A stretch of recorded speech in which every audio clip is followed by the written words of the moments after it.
Yeah, welcome back to the channel. In this video, I'm going to walk you through a simple step-by-step guide on how to send money from Zelle to Binance. Make sure you watch the video to the very end so you don't make any mistakes, and hit the subscribe button because it actually helps me out.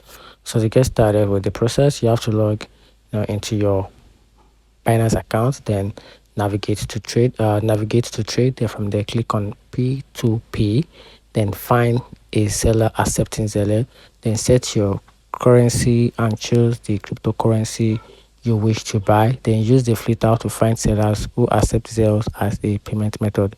Then from there, you have to initiate the trade. So let's select a reputable seller based on their completion rate and reviews. Then enter the amount you wish to purchase and place the order. Then from there, you have to follow the seller's payment instructions to transfer fund using Zelle.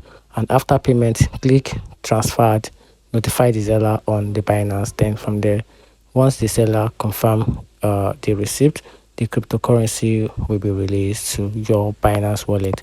And that's how you can simply send money from Zelle to Binance using an alternative method. And that's it. Find the video helpful, turn on the notification button and subscribe for more.